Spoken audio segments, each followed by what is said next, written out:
Sonic the Hedgehog was directed by Jeff Fowler in his feature film debut and is all about the iconic Sega video game mascot Sonic. Sega's answer to Mario. He is a blue hedgehog who's got to go fast, collects rings, fights the evil Dr. Robotnik, or Eggman, depending on the video game that you play. And really, that's about the lot on the plot of most of the video games, at least the good ones. So not Sonic 06 or not Sonic Boom Rise of Lyric. Let me be honest about this. I'm a fan of the Sonic video games, not a super fan, not like, oh god, I was hoping that they would, do the source material absolutely perfect, because it's about a blue hedgehog that goes really, really fast and collects rings and all the stuff that I said before. So I want to address something really, really quickly, and then I'll get into the plot. The whole redesign, the original design was met with such disdain. Holy crap, it was met with a firestorm of disdain. The eyes didn't look right, Sonic didn't look right, so studio's like, okay, we'll fix it for you. We'll make it more like the video game. And they did. Something tells me that they released that design only to release this video game design that they already had ready. And it's like, okay, hey, we fixed it. We fixed it conveniently really quick. Now, granted, this movie was delayed for a few months. I think it was supposed to be out in October, November, I think November of last year, and it got delayed a few months. So maybe the redesign was legit. I mean, I don't know. We're never going to know. But Sonic does look a lot like the video games. And in that case, capturing the spirit of the video game, they actually did a pretty good job. I'm a bit surprised by that. Now, this movie was by no means good. This movie is by no means great. But compared to a lot of other video game movies, I mean, my God, this one at least captures the spirit of it, and it does have a lot of cliches, does have a lot of, it doesn't really have much of any in way of any surprises or any thrills, but the movie also has a breeziness about it and does actually have some pretty good character work. The interaction between Sonic, voiced by Ben Schwartz, and Tom James Marsden.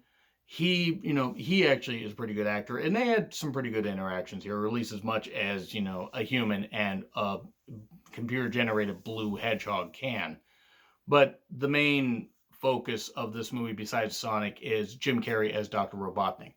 Peak Jim Carrey, prime Jim Carrey. This is a Jim Carrey that I've missed. He was Ace Ventura, The Mask. He was all of the comedy of Jim Carrey rolled into one.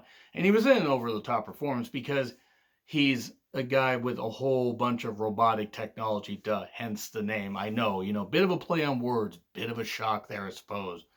But he played it over the top, and he had a whole lot of fun with it. You could tell he was having a blast.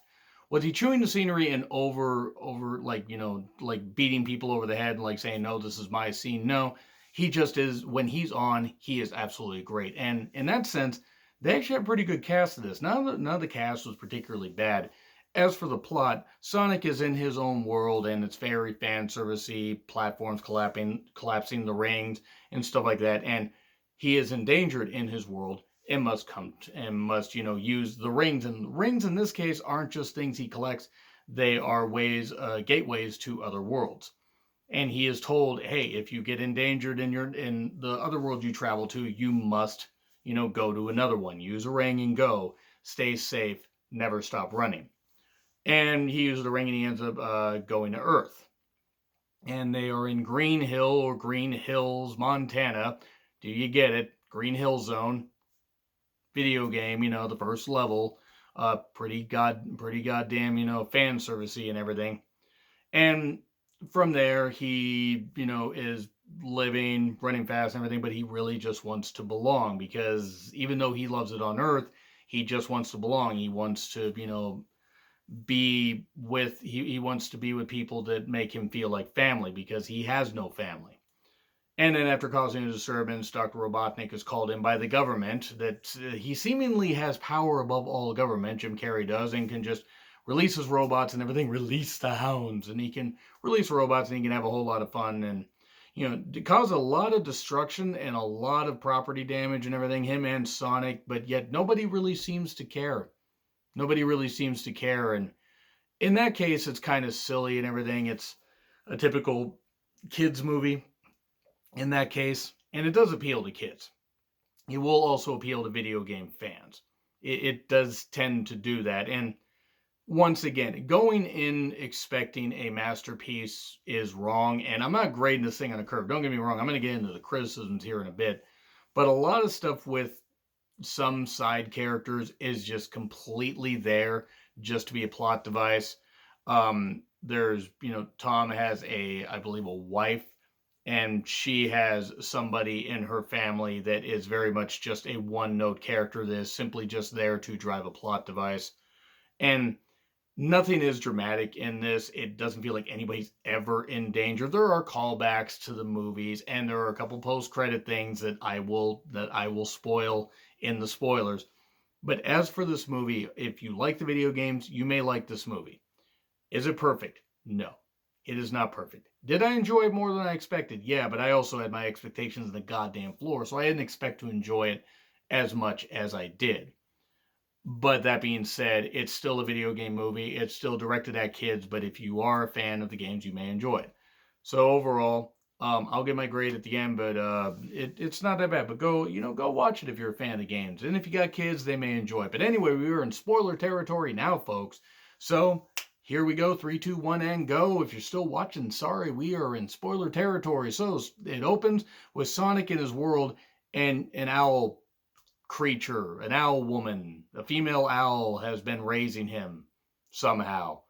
And then he runs around a whole lot and everything. And then we get a brief introduction, and then some hedgehog soldiers are coming after him. It's probably a prelude to, Shadow showing up in one of the next movies, because a couple of the characters kind of looked like him. But the mother owl gets shot down, and she says, "Never stop running. Here are the rings. Go, go this world. Never stop running. Leave the world if you are in danger." And from there, he gets to Earth, and he's living his life and everything, but he really just wants to belong. He has been outside the window of Tom and his wife and their dog, and he's just like, he seems like a cool guy and everything. He can see the good in people. But he's also a blue hedgehog that goes really, really fast. And at one point, he causes a disturbance because he sees a baseball game going on, well, a Little League game going on. And then later that night, he runs around the diamond and everything, and was like, "Okay, wait, I can get a high five," because he's so fast, he can play all the positions because he got to go fast. And he then gets frustrated and runs around the diamond and everything, causing a rut and causing electrical disturbance that wipes out the entire goddamn Pacific Northwest, essentially. Good job there, Sonic. Or the entire West Coast. It's silly because they did add a whole bunch of human characters. Don't worry, we're going to get into a little bit of other spoiler stuff here in a bit. But they call on Dr. Robotnik, and he comes with all his robot technology, Jim Carrey hamming it up and stuff like that. And he sort of has the iconic mustache, but don't worry, he looks a little different, but don't worry, he may look a little bit closer to Robotnik a little bit later on. And Sonic keeps evading him. Sonic does get, caught by Tom. He gets tranked. And, he's like, "Okay, wait a second, what's going on here?" And suddenly Tom is, after punching out Dr. Robotnik, which was kind of a hilarious scene, he goes on the lam, and they say he's a fugitive. They say he's a fugitive, or he's caused domestic terrorism or this kind of stuff or whatever. He's labeled this, super criminal. And they never do anything with it. He just goes anywhere, and it's all that. It's just kind of weird.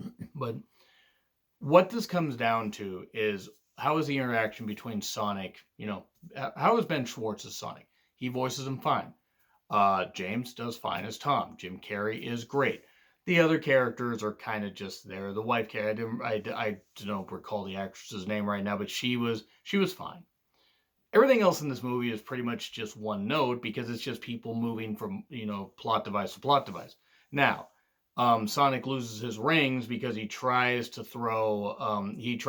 use a ring to leave the world, but then he gets tranked, and a bag of his rings end up on top of a building in San Francisco. So they have to go there. Coincidentally, Tom is trying to get an apartment with his wife and become a cop in San Francisco. And then we get the usual pursuit stuff. We get a lot of explosions. We get a lot of stuff, and Tom and Sonic form a bond. Again, nobody is really put in danger here, and we get the typical, fan servicey stuff, and a lot of product placement from Olive Garden. Sweet Crisis might as well have been a goddamn commercial for Olive Garden in parts. And there was another one, like, for a website where they found, like, an apartment. I don't remember the name of it right now, but the Olive Garden one stuck out with me. And even there was this like, what was it, like, Tom's on the phone, and it's like, Well, except the Olive Garden app, because when you're there, you're family. I mean, seriously, what the actual shit. It was funny though. So rest of the movie, Sonic eventually, just takes out um Robotnik. Robotnik's like, thinking of himself as a king. And they even reenact like one of these fights, where you got to bounce off of him in the game and stuff like that and roll Sonic up into a ball. And Sonic finds out that he has a true friend in Tom and everything, and he feels like he belongs on Earth. And then he takes out Robotnik and Tom helps send him to this mushroom world that Sonic had talked about going to that has no other life, but it has a bunch of big mushrooms and breathable air. So everybody, everybody's like, oh, happy hunky dory, except for all the untold amounts of destruction that happened in San Francisco and in Montana and stuff like that. But whatever, Sonic has friends, hooray! So then we, get they're bonded and everything. Tom, his wife, have Sonic up in the attic, with all his stuff from his man cave that he had earlier in the movie. And okay, it is what it is. Now, sure, there's silly stuff in this, but then we get to the post-credit stuff. We have Jim Carrey still alive on that mushroom planet, and his mustache has grown out a lot, and he shaves his head, so now he really looks like Robotnik.